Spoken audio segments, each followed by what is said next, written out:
My stepdad installed a camera pointing at my bedroom to protect me from our neighbor, so I ran to that neighbor for help. I was 9 when Thomas moved in next door to us. He had just lost custody of his 2 young daughters, and as soon as my stepdad saw him, he rushed over to me. "That man there is a creep," he said, grazing my lower back. "I'll have to start doing things to protect you, sweetheart." He then gave me this weird smile, almost as if he liked that a supposed predator moved in next to us. That night, he installed a security camera to watch Thomas, but the security camera pointed at my bedroom. He started these nightly safety checks where he'd come into my room after Mom fell asleep. He'd sit on my bed and explain in way too much detail what men like Thomas supposedly wanted to do. The first time I tried telling Mom about the weird feeling Jeff gave me, she was folding laundry in the living room. "Mom, Jeff keeps coming into my room at night and—" "Oh, honey," she cut me off without even looking up. "Jeff loves you like his own daughter." "But Mom, the camera he put up is pointing at my window." She finally looked at me, but her face was annoyed, not concerned. "Stop being dramatic. Jeff knows what he's doing. He manages security for his business. Plus, he's just protecting you from that creep next door who looks at you all the time." She then gave me this awkward half hug, then told me to go do homework. But there was something weird about what she said. Thomas never even looked at me or any kids. When the school bus stopped at our corner, he'd go back inside. When families walked by, he'd turn away. But there was something he did. Whenever Jeff took me out alone for ice cream or to the park, Thomas would suddenly need to walk his dog. When Jeff set up the kiddie pool and bought me this tiny bikini that made me uncomfortable, Thomas picked that exact moment to wash his car. Jeff got worse after that. The tickle fights lasted too long. He insisted on giving me baths because Mom worked late. Everything exploded the day Jeff cornered me in the garage. Mom was at work and he'd been drinking beer all afternoon. "You're becoming such a pretty girl," he said, putting his hands on my shoulders and pushing me against the wall. "Let me show you something special." I couldn't move. I couldn't scream. All those talks about stranger danger and Thomas being dangerous spun in my head, but Jeff's breath smelled like beer and his hands were squeezing too tight. "Sorry to bother you." Thomas stood in the garage doorway. My cat got out. "Orange tabby. Mind if I check in here?" Jeff's whole face changed instantly. His hands dropped and he put on his friendly neighbor smile. "No cat here, Thomas. You should leave." But Thomas stepped inside anyway. I definitely saw him run this way. "Let me just check behind those boxes real quick." I said leave. Jeff's voice got sharp. "Just need to find my cat," Thomas said calmly, not moving. I slipped past Jeff and ran inside while they stared at each other. That night, Mom and Jeff sat me down for a talk. They said Thomas was trying to destroy our family, that I should never go near him again, and that I should always trust my stepdad because he wants what's best for me. I didn't believe a word though, because all I could think about was how Thomas saved me. So the next day when I found Thomas walking his dog, the words just spilled out of me. "Jeff does things. He touches me and—" "I know," Thomas said quietly. "I've been documenting everything." He then took me to the police station to report it. But when we walked in, things didn't go our way at all. Instead of the police officers listening to a child telling them that their stepdad was touching her, they laughed. They looked at Thomas and told him, "Stop manipulating this young girl. Jeff Morrison coaches softball. He runs a charity thrift store. He'd never do that. You, on the other hand, it seems fitting given your past why you're here with this little girl." I tried to speak up, to defend Thomas and explain my truth, but a woman officer actually led me away and interviewed me. She didn't ask about my stepdad. She asked about Thomas, and no amount of explaining got through to her. They sent us both out of the station, but only after threatening to arrest Thomas if he made another report. The police must have called Jeff right after we left because when I got home, both he and Mom were waiting in the living room. Mom's face was red with fury as she grabbed my shoulders and shook me. "Do you know what people will say? Jeff's reputation could be ruined because of you." I saw him behind her, staring at me with his hand on his trousers. That night, he came into my room. I won't describe what happened, but when he finally left, I could barely move. I lay there for an hour, maybe two, too traumatized to speak, cry, do anything. Then when they were finally asleep, I did something I'd never done before. I opened my window as quietly as possible and climbed out. I had to get help. I limped across the dark yard to Thomas's house and knocked softly on his back door. And when he opened it, that's when I saw them. His 2 daughters, on the couch in the living room, covered in bruises. My heart stopped. The bruises on their arms and legs looked fresh, purple and yellow marks that made my stomach turn. Fear crashed through me like ice water. Was Thomas hurting them too? Had I just escaped one monster to run straight to another? The older girl, maybe 7, saw me first. Her eyes went wide and she jumped up from the couch, rushing toward me. I stumbled backward, ready to run, but then she spoke. "Dad, is she okay? She's bleeding." The younger one, probably 5, scrambled after her sister. "She looks hurt bad, Daddy, like we did when Mommy—" "Girls, go to your room," Thomas said quickly, but his voice stayed gentle. They hesitated, looking between me and their father with worried faces. "But Dad, she needs help like we did," the older one insisted. "Remember when you found us at Mom's and—" "Alexander, please, take your sister upstairs. I'll help her." The girls reluctantly headed for the stairs, but not before the younger one grabbed my hand. "It's okay. Our dad saves people. He saved us from Mommy." Their words spun in my head as Thomas carefully helped me to the couch. My legs shook so bad I could barely stand. He grabbed a blanket and wrapped it around my shoulders, then sat in a chair across from me, keeping distance between us. "I need to call an ambulance," he said, reaching for his phone. "No!" The word ripped out of me. "They'll send me back. Mom won't believe me. The police already think you're lying." Thomas set the phone down slowly. His hands trembled slightly. "Your injuries need your daughters," I interrupted, needing to understand. "Those bruises? Did you—" "Their mother did that." His voice turned hard, but not at me. "She's had them for the past 3 months. They called me crying 2 days ago. Said she'd been drinking again, getting violent. I drove 4 hours and found them locked in a closet." He stood up and walked to a filing cabinet, pulling out a thick folder. "I've been documenting her abuse for 2 years. Photos, medical records, recordings. The court still gave her primary custody because she convinced them I was unstable." He showed me photo after photo. His daughters with black eyes, bruised ribs, cuts on their arms, medical reports, text messages from his ex-wife threatening to hurt them if he didn't send more money. "But you lost custody," I said, confused. "She's good at manipulation, like Jeff." He put the folder away and sat back down. "She told the judge I was violent, paid a friend to lie about witnessing me hit the girls. The court believed her because—" He paused, running a hand through his hair. "Because I have a past. Nothing involving children, but enough that when she painted me as dangerous, it stuck." The room felt too quiet. I pulled the blanket tighter around me. "I need to document what Jeff did to you," Thomas said carefully. "Photos of any injuries. Write down everything you remember. We'll build a case they can't ignore. They already ignored us once. That was one attempt. We don't stop." He grabbed a notebook and pen. "Start from the beginning. When did Jeff first? A car door slammed outside. We both froze. Through the window, I saw Jeff's truck in my driveway, earlier than usual. Mom's car pulled up behind him. He knows I'm gone, I whispered. Thomas moved quickly but calmly. Girls, he called up the stairs. Quiet time, stay in your room. He led me to his kitchen, away from windows. They can't legally force you back tonight. You're injured and reporting abuse, but they'll try. The pounding on his front door started less than a minute later. Thomas, open up. I know she's in there. Jeff's voice boomed through the house. Thomas looked at me. Do you want me to answer? I nodded, too scared to speak. He walked to the door but didn't open it. She's safe, Jeff. Go home. Safe? You kidnapped her. Open this door or I'm calling the police. Please do, Thomas replied evenly. I'll show them her injuries. Silence. Then Mom's voice, shaky and high. Please, Thomas. She's confused. She makes up stories. Just let me take my daughter home. She's not making anything up, and you know it. More silence. Then Jeff again, lower, more threatening. You have no idea who you're messing with. I know people. Important people. You think losing your kids was bad? I'll destroy what's left of your pathetic life. Everything you're saying is being recorded, Thomas announced. Please continue threatening me. Jeff kicked the door hard enough to rattle the frame. You're done. You hear me? Done. We heard them arguing as they walked away. Mom's voice carried back. Maybe we should just call the police. Let them sort. Shut up, Jeff snapped. You want everyone knowing your daughter's a liar? That she's troubled? I'll handle this. Their car doors slammed. Engines started. But instead of leaving, they sat in their driveway, watching Thomas's house. They're not going anywhere, I said, peeking through the blinds. Good. Let them watch. Thomas handed me the notebook again. Write everything. Date it. Be specific. I started writing, my hand shaking so bad the words looked like scribbles. Thomas made tea and set it beside me, then went to check on his daughters. I heard him reading them a story, his voice calm like none of this was happening. An hour passed. Jeff's truck still idled in the driveway. I'd filled 3 pages when Thomas came back downstairs. They're asleep, he said. How are you doing? Scared, tired, everything hurts. He nodded. In the morning, we'll go to the hospital. Get your injuries documented properly. Then find a lawyer. Jeff said he knows people. So do I. Different kinds of people. People who actually help children instead of hurt them. The notebook felt heavy in my lap. What if no one believes us again? Then we keep trying. We find someone who will. He sat across from me again. I've been watching Jeff for months. The way he looks at you. The excuses to be alone with you. I started keeping notes, taking pictures when I could. Like when he made me wear that bikini. I have photos of him watching you. His expression. The way he positioned that pool so he could see it from multiple windows. Thomas pulled out another folder. I've documented every incident I've witnessed. The late night visits to your room when your mom's car isn't home. The times he's taken you out alone. How you look when you come back. Page after page of detailed notes. Times, dates, observations, photos taken from his window showing Jeff leading me to his truck. My body language screaming discomfort. Why did you do all this? Because I recognized the signs. The grooming, the isolation, the way he was setting you up. His voice got quiet. My ex-wife did the same thing to our girls. Convinced everyone I was dangerous while she was the one hurting them. I couldn't let it happen to another child. A knock at the back door made us both jump, but it wasn't Jeff. Mr. Thomas? A small voice called. It's Mrs. Grant from down the street. I saw the commotion. Is everything all right? Thomas looked at me, asking permission with his eyes. I nodded. Mrs. Grant, who had to be at least 70, stepped inside and immediately noticed me. Her eyes took in the blanket, my tear-stained face, the notebook. Oh dear, she breathed. What's happened? Jeff hurt me, I said before I could stop myself. He's been hurting me and no one believes me except Thomas. She sat down heavily in a kitchen chair. I've wondered, the way that man watches you, how nervous you get around him. She looked at Thomas. Is that why Jeff's sitting in his driveway like a guard dog? He's trying to intimidate us, Thomas explained. We went to the police earlier, but they didn't believe you. Mrs. Grant's mouth pressed into a thin line. Of course not. Jeff coaches their kids, donates to their fundraisers. She reached over and patted my hand. What do you need? The simple question broke something in me. I started crying again, ugly sobs that shook my whole body. Mrs. Grant just sat there holding my hand while Thomas got more tissues. We need people to know the truth, Thomas said. Jeff's going to spin this. Make me the villain. Say I kidnapped her. Filled her head with lies. Then we better start spreading the truth first. Mrs. Grant pulled out her phone. I'm calling my daughter. She's a social worker in the next county. They won't have the same allegiances. While she made calls, Thomas helped me finish documenting everything. Every incident, every touch, every threat. My hand cramped from writing, but I didn't stop. Jeff's truck finally left around midnight. Thomas insisted I sleep in his daughter's room, on a camping mattress on the floor. The girls woke up when I came in. Are you staying? The younger one whispered. Just tonight. That's what Dad said about us, but we've been here 2 whole days now. She sounded happy about it. Maybe you can stay 2 whole days too. I lay there in the dark, listening to their breathing, feeling safer than I had in months. But I knew Jeff wouldn't give up. He'd come back with a plan, with lies, with ways to hurt Thomas, and get me back. Sure enough, the next morning brought new problems. Thomas woke me early, his face grim. Jeff's been busy. Look, he showed me his phone. The neighborhood Facebook page was full of posts about Thomas luring me to his house. How I'd been seen climbing through his window at night. How he'd manipulated a troubled child who made up stories about her loving stepfather. They're believing him, I said, scrolling through comment after comment supporting Jeff. Some are. But look, he pointed to a few dissenting voices. Mrs. Grant defending us. A few others saying they'd noticed things too. It's not everyone. His daughters came downstairs still in pajamas. Can we have pancakes? The older one asked. In a minute, Alexander. First, I need you both to understand something. Thomas knelt down to their level. People might say mean things about Daddy today, but you know the truth, right? They nodded solemnly. You save people, the younger one said. Like you saved us from Mommy. That's right. And sometimes when you try to save people, other people get angry. A car pulled up outside. Through the window, I saw a woman in professional clothes get out, followed by Mrs. Grant. That's my daughter, Nathaniel, Mrs. Grant said when Thomas let them in. She drove 2 hours to get here. Nathaniel looked like a younger version of her mother, with the same determined set to her jaw. She took one look at me and her expression softened. I'm a mandated reporter, she said, which means I have to file a report about what's happened to you. But I can file it in my county, where Jeff doesn't have connections. They'll just send me back, I said. Not if we do this right. First, we need to get you to a hospital. Document everything. Then we file reports with multiple agencies. CPS, state police, anyone who will listen. Jeff will say Thomas kidnapped me. Then we'll prove otherwise. Thomas, do you have security cameras? He nodded. They'll show her coming here on her own. Injured. Seeking help. Good. We'll need that footage. Nathaniel turned to me. This won't be easy. Jeff will fight back. He'll try to discredit everyone helping you. Are you prepared for that? I thought thought about going back, about more nights with Jeff, about mom choosing him over me again and again. I'm ready. The next few hours blurred together. The hospital, where a kind nurse took photos of every bruise and cut. The police station in the next county, where officers actually listened. Nathaniel filing report after report, making calls, refusing to let anyone dismiss us. But Jeff wasn't idle. By afternoon, he'd convinced half the neighborhood that Thomas was a predator, who'd kidnapped his daughters and was now targeting me. He'd even gotten some parents to pull their kids inside when Thomas walked by. He's isolating us, Thomas said, watching from his window as neighbors whispered and pointed, making it harder for us to get support. His phone rang. The school, saying his daughters couldn't return until the situation was resolved. Then another call. His job, suggesting he take some time off while things got sorted out. He's trying to destroy you, I said, because of me. Number. He's trying to silence you. There's a difference. But I could see the strain on his face. His daughters watched cartoons, oblivious to how their world was shrinking. That evening, things escalated. We were eating dinner when we heard shouting outside. A group of neighbors had gathered in Jeff's yard, listening to him spin his tales. He's had those girls for 3 days now, Jeff's voice carried clearly. Won't let their mother see them. Now he's got my stepdaughter in there filling her head with lies about me. We should call CPS, someone suggested. I did, Jeff lied smoothly. They're investigating him, but these things take time, and meanwhile our children aren't safe. Thomas closed the curtains, but we could still hear them, planning patrols, watching his house, protecting their kids from the dangerous man next door. Dad? Alexander looked scared. Are they talking about you? Yes, sweetheart. But remember what I said. Sometimes people believe lies because they're easier than the truth. His phone buzzed. A text from an unknown number. Give her back or things get worse. Then another. You think you've had it bad? Wait until tomorrow. He's threatening you, I said, reading over his shoulder. Good. Threats leave evidence. Thomas screenshot everything. Let him dig his own grave. But I could see the toll it was taking. Thomas had saved his daughters, saved me, and now Jeff was systematically destroying his life in return. That night, I heard him on the phone with his lawyer. His ex-wife was using the situation to file for full custody again. The neighborhood complaints were being added to her case. Even though he'd saved his daughters from abuse, he might lose them because he'd tried to save me too. I found him sitting on his back porch after the call, head in his hands. I'm sorry, I whispered. I've ruined everything for you. He looked up, eyes fierce. Number Jeff ruined everything. Your mother ruined everything. The system that fails kids like you ruined everything. You did nothing wrong. But your daughters will be fine. I've fought for them before. I'll fight again. He managed a tired smile. Besides, Nathaniel says our case is strong. The hospital documented extensive injuries. The police in her county are taking it seriously. Jeff's going to have bigger problems than spreading rumors soon. As if on cue, his phone rang. Nathaniel. They're moving tonight, she said, her voice excited through the speaker. The state police want to arrest Jeff before he has time to destroy evidence or intimidate more witnesses. They'll be there within the hour. My heart pounded. This was it. Either they'd believe us and Jeff would finally face justice, or what if he convinces them too? I asked. He won't, Nathaniel said firmly. I've made sure the right people are handling this. Officers who specialize in these cases, who know how predators operate. We waited, watching the clock. 40 minutes, 50. Then, blue and red lights filled the street. But they weren't heading for Jeff's house. They pulled up to Thomas's. My stomach dropped as the police car doors opened. 2 officers stepped out, their faces unreadable in the flashing lights. Thomas squeezed my shoulder gently before walking to the front door. Stay here with the girls, he said quietly. Whatever happens, remember, we have the truth on our side. But as he opened the door, I saw Jeff standing behind the officers, his face arranged in a mask of concern. My blood ran cold. Officers, thank God you're here, Jeff said, his voice dripping with false worry. My stepdaughter's been missing for over 24 hours. This man has been filling her head with terrible lies about me. The lead officer, a tall woman with graying hair, looked between Jeff and Thomas. Sir, we received a report that you're harboring a runaway minor and 2 children who were removed from their mother's custody. They're my daughters, Thomas said calmly. I have documentation showing their mother was abusing them, and this young girl came to me for help after being assaulted by her stepfather. Jeff's face contorted with practiced anguish. See? He's turned her against me. I've raised that girl for 3 years. I coach her friends' softball teams. Ask anyone in this neighborhood. I'm a pillar of this community. The second officer, younger with a thick mustache, shifted uncomfortably. We need to see the children, sir. All of them. Thomas hesitated, then stepped aside. They're inside, but I'm not leaving them alone with him. He pointed at Jeff. As we walked into the living room, Alexander and her sister pressed against me, sensing the tension. The officer's eyes swept over us, taking in the girl's fading bruises, my notebook still on the coffee table, the blanket I'd wrapped around myself the night before. She needs to come home, Jeff said, reaching for me. Her mother is worried sick. I flinched away from him, and the female officer noticed. Miss, are you hurt? Before I could answer, Jeff jumped in. She's always been dramatic, makes up stories for attention. That's why we've been considering therapy. I have hospital records from this morning, Thomas said, pulling out a folder, documenting her injuries, and these are photos of my daughter's injuries from their mother's abuse. The male officer barely glanced at the papers. That's a matter for family court, sir. Right now, we need to return this minor to her legal guardians. But he hurt me. The words burst out of me. He comes into my room at night. He touches me. She's confused. Jeff interrupted smoothly. Thomas here has been feeding her these ideas. He lost custody of his own kids. What does that tell you? The female officer knelt down to my level. Sweetheart, has Mr. Thomas touched you inappropriately? No, Thomas saved me. Jeff is the one who— Officers, Jeff cut in again. I have text messages from my wife. Our daughter has been acting out lately, telling stories at school, seeking attention. We think Thomas has been grooming her, taking advantage of her vulnerability. He pulled out his phone, showing them what looked like a conversation with mom. My heart sank as I realized he'd been preparing for this, creating false evidence while we'd been building our real case. The younger officer read the messages, his expression hardening. Sir, he said to Thomas, I'm going to need you to step outside while we sort this out. I'm not leaving these children alone with him, Thomas said firmly. Are you refusing to comply with police instructions? The officer's hand moved to his belt. Nathaniel chose that moment to arrive, Mrs. Grant right behind her. Officers, I'm a social worker from Riverside County. I've been documenting this case. This child has disclosed severe abuse by her stepfather. Jeff's mask slipped for just a moment, anger flashing in his eyes before he recovered. More people he's manipulated. This is exactly what I was afraid of. He's building a network to support his lies. I have photographs, Nathaniel said, holding up her phone. Taken at Riverside General Hospital this morning. Bruising consistent with assault. Probably self-inflicted, Jeff said quickly. Or Thomas did it to make me look bad. Officers, every minute she spends with him, he's poisoning her more against her family. The female officer stood up looking conflicted. We need to follow protocol. The child needs to be returned to her legal guardians while investigations proceed. No! I grabbed Thomas's arm. Please don't make me go back. He'll hurt me again. He said he would. He said, see how hysterical she gets? Jeff shook his head sadly. This is what I mean. Thomas has her completely brainwashed. Thomas's daughters started crying, clinging to their father. The scene was chaos. Children crying, adults arguing, police trying to maintain order. And through it all, Jeff stood there with that concerned expression, playing the worried stepfather perfectly. Everyone calm down, the female officer said loudly. Sir, she addressed Thomas, I understand your concerns, but without a court order, we have to return the minor to her legal guardians. Then get a court order, Nathaniel said. I'll file for emergency custody. Just give us 24 hours. Mom's already on her way to pick her up, Jeff said. She's devastated, hasn't slept since her daughter disappeared. As if on cue, Mom's car pulled up outside. She got out, and I was shocked to see she'd been crying. Her makeup was smeared, her hair disheveled. She looked like a worried mother, not the woman who dismissed my pleas for help. My baby, she cried, rushing toward me. Thank God you're safe. I was so scared. I backed away, but she grabbed me, pulling me into a suffocating hug. Mom, please, Jeff hurt me. You have to believe me. Shh, honey, it's okay. You're confused. Thomas put these ideas in your head, but you're safe now. Over her shoulder, I saw Jeff watching me, a small smile playing at his lips. He'd won this round, and he knew it. Ma'am, the female officer said to Mom, has your daughter made these allegations before? Mom's performance was flawless. She's been struggling lately, acting out. We think it's because of the divorce from her biological father. Jeff's been nothing but patient and loving with her. That's not true. I struggled against her grip. You know what he does. You have to know. Officers, Thomas said desperately, I have documentation. Months of observation, photos, notes. This child is in danger. And I have a restraining order, Jeff said, pulling out more papers. Filed this morning. This man has been stalking my family, taking pictures of my stepdaughter, watching our house. The officers examined the paperwork. I could see their expressions changing, buying into Jeff's narrative. Thomas looked stricken as he realized Jeff had outmaneuvered us. Sir, you're going to need to stay away from this family, the male officer said to Thomas, and we'll need to notify CPS about your daughter's situation. My daughters are abuse victims, Thomas said. I have custody papers, medical records, which we'll review. The officer cut him off. But right now, this child needs to go home. Mom started pulling me toward the door. I dug my heels in, grabbing onto furniture, fighting with everything I had. No, please, he'll hurt me. Thomas, don't let them take me. Thomas moved to help me, but the male officer stepped between us. Sir, do not interfere. Dad, Alexander cried out. Don't let them take her. She's scared like we were scared of Mommy. Her words hung in the air for a moment. The female officer paused, something flickering in her eyes, but Jeff was ready. See, he's even got his own kids involved in his delusions. Officers, this man is dangerous. Who knows what he's been doing to those poor girls? That did it. The female officer's expression hardened. Sir, we're going to need you and your daughters to come to the station for questioning. What? Thomas stared at her in disbelief. I'm trying to protect a child from abuse, and you're treating me like a criminal? Just routine questions, she said, but her tone suggested otherwise. Mom had dragged me to the doorway. I made one last desperate attempt, breaking free and running to Nathaniel. Please, you said you'd help. You said you'd file reports. Don't let them take me back. Nathaniel held me tight. I am filing reports, but I can't stop the police from returning you to your legal guardians, not without a court order, which she won't get, Jeff said confidently, because judges don't give custody to random social workers based on a troubled child's lies. The male officer gently but firmly separated me from Nathaniel. Come on, miss, time to go home. As they led me out, I saw the neighbors watching from their windows and driveways. Jeff had turned them all against Thomas. They looked satisfied, seeing the predator being questioned by police while the concerned parents rescued their child. Mom pushed me into the backseat of her car. Through the window, I watched the police leading Thomas and his daughters to their patrol car. Alexander pressed her small hand against the glass, tears streaming down her face. We stared at each other. Two children failed by the adults meant to protect us. The drive home was silent except for Mom's sniffles. Her performance had ended the moment we left Thomas's street. When we pulled into our driveway, Jeff was already there, standing by the front door with his arms crossed. Go to your room, Mom said coldly. We'll deal with you later. I ran inside, but Jeff caught my arm in the hallway. He leaned close, his breath hot on my ear. You think you're smart? You just made things so much worse for yourself and for Thomas. He released me with a shove. I stumbled to my room and slammed the door, collapsing on my bed. Outside, I could hear Mom and Jeff talking in low voices, planning their next move. An hour later, Mom came in without knocking. She sat on my bed, but her expression wasn't motherly. It was cold, calculating. Do you have any idea what you've done? She said. Jeff's reputation could have been ruined. We could have lost everything. He hurts me, I whispered. You know he does. She slapped me. Not hard enough to leave a mark, but sharp enough to shock me. Jeff provides for us. He loves us. And you try to destroy him with your lies? They're not lies. The police think they are. The neighbors think they are. Everyone thinks they are except that creep next door who's probably going to jail for kidnapping his own daughters. She stood up. You're grounded. No phone, no computer, no leaving this room except for school and meals. And if you tell anyone else these lies, things will get much worse. For you and for Thomas. She left, locking my door from the outside. I heard her footsteps fade, then Jeff's heavier ones approaching. He didn't come in, just stood outside my door. Sweet dreams, princess, he said, and I could hear the smile in his voice. We have all the time in the world now. I curled into a ball, pulling my blankets over my head. Thomas was at the police station. His daughters were probably being taken back to their abusive mother, and I was trapped, more alone than ever. The next few days blurred together in a nightmare of isolation. Jeff had installed a new lock on my door, one that only locked from the outside. He controlled when I could leave my room, always watching, always smiling that terrible smile. At school, I tried to tell my teacher, but Jeff had gotten there first. He'd met with the principal, explaining how I'd been acting out and making up terrible stories about him, how Thomas had been filling my head with lies. They looked at me with pity now, not concern. Your stepfather is worried about you, my teacher said gently. Maybe you should talk to the school counselor about why you're saying these things. The counselor was no better. She'd already been briefed by Jeff, who'd painted himself as the concerned father dealing with a troubled child. Every word I said was filtered through that lens. Sometimes when we're upset, we create stories to explain our feelings, she said. Have you been feeling angry about your parents' divorce? This isn't about the divorce. Jeff touches me. He comes comes into my room.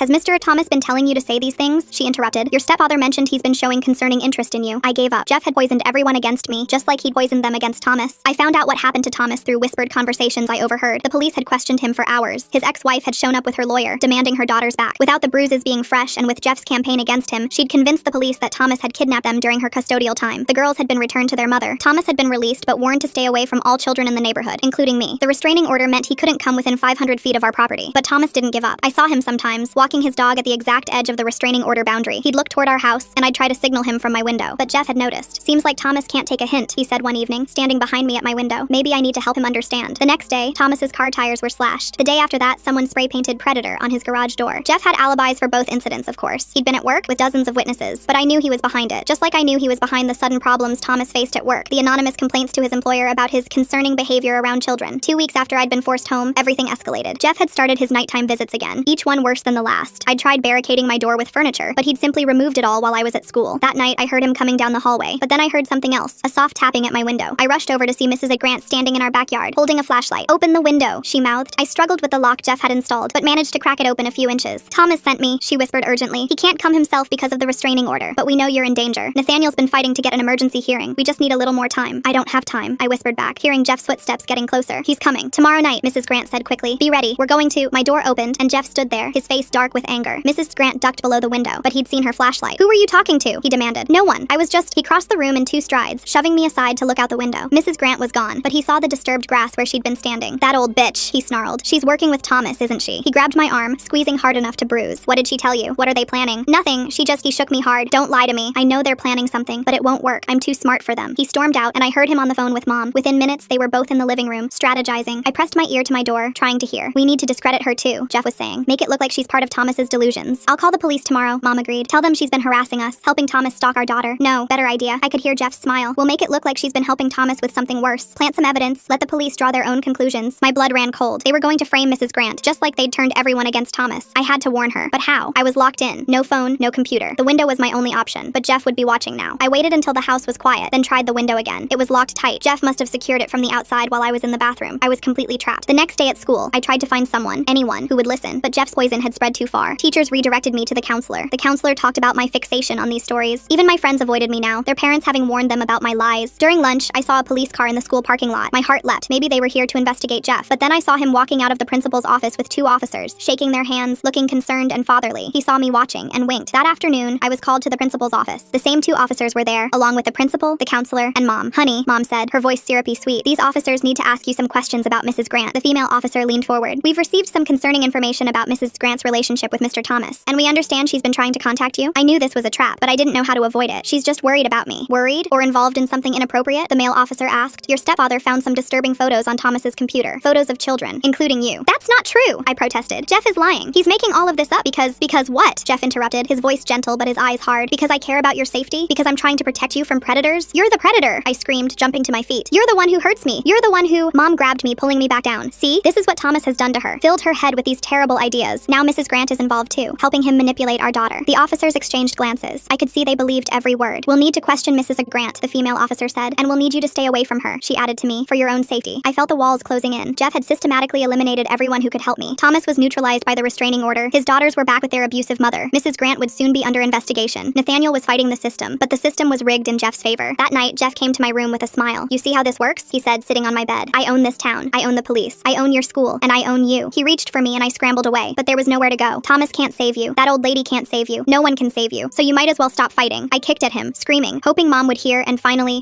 do something, but she never came. Jeff left eventually, leaving me sobbing on the floor. I crawled to my window, desperate for air, for escape, for anything. That's when I saw it, a small piece of paper tucked into the window frame from outside. I managed to work it free with my fingernail. It was from Thomas, his handwriting cramped and urgent. Tomorrow, 3 p.m. Be ready. T. I didn't know what he was planning, but it was my only hope. I tucked the note under my mattress and tried to sleep, counting down the hours until 3 p.m. The next day dragged by. Jeff watched me more closely than ever, as if he sensed something was coming. He'd taken the day off work to keep an eye on things, he said. At 2:45, I heard sirens in the distance. Jeff went to the window, frowning. The sirens got closer, and I saw smoke rising from somewhere in the neighborhood. Fire at the Johnsons, Mom said, looking out another window. Looks bad. Jeff cursed. The Johnsons were 3 houses down, close enough that the fire department would want to evacuate surrounding homes as a precaution. Sure enough, a firefighter knocked on our door minutes later. Ma'am, we need everyone to evacuate while we get this under control. Of course, Mom said, grabbing her purse. Honey, get your shoes. Jeff looked suspicious, but couldn't argue with the fire department. As we filed out of the house, I scanned scanned the crowd of neighbors gathering on the street. There, Thomas, standing at the very edge of the restraining order boundary, his eyes locked on mine. In the chaos of the evacuation, with firefighters rushing around and neighbors milling about, Jeff's attention was divided. He was trying to watch me while also maintaining his concerned citizen act. I started edging away from my parents, moving toward the cluster of kids from the neighborhood. Jeff noticed and started after me, but a firefighter stopped him to ask about gas lines in our house. This was my chance. I broke into a run, weaving through the crowd. I heard Jeff yelling behind me, Mom screaming my name, but I didn't stop. Thomas saw me coming and started moving too, staying just outside the restraining order boundary but heading for his car. I could hear Jeff crashing through the crowd behind me, shouting for someone to stop me. She's confused, he yelled. She's not safe. Someone stop her. But in the chaos of the fire evacuation, no one paid attention to one running child. I reached the boundary line just as Thomas reached his car. He couldn't cross to help me. That would violate the order and give Jeff everything he needed to have Thomas arrested. Run to Mrs. Grant's house, Thomas shouted. Nathaniel's there with papers. I veered left, sprinting toward Mrs. Grant's house 2 streets over. Behind me, Jeff had given up on getting help and was chasing me himself. He was faster, gaining ground. My lungs burned as I ran, my legs shaking from weeks of being locked in my room. I could hear Jeff's footsteps getting closer, his breathing heavy with rage. Mrs. Grant's house came into view. The front door was open, Nathaniel standing on the porch with another woman in a suit. Hurry, Nathaniel called. I pushed myself harder, but Jeff's hand brushed my back, grabbing for my shirt. I twisted away, stumbling but staying on my feet. Just a few more yards. Got you! Jeff's hand closed on my arm, yanking me backward. But we were in Mrs. Grant's yard now, and the woman in the suit stepped forward. Let her go, Mr. Morrison. I'm Judge Patricia Hawkins from Family Court. I've just signed an emergency protection order. Jeff's grip loosened in shock. What? You can't? I can, and I have, Judge Hawkins said calmly. Based on the evidence Ms. Nathaniel presented, including medical records, photographs, and sworn statements from multiple witnesses, I'm placing this child in emergency protective custody. This is kidnapping, Jeff sputtered. I'll have your job.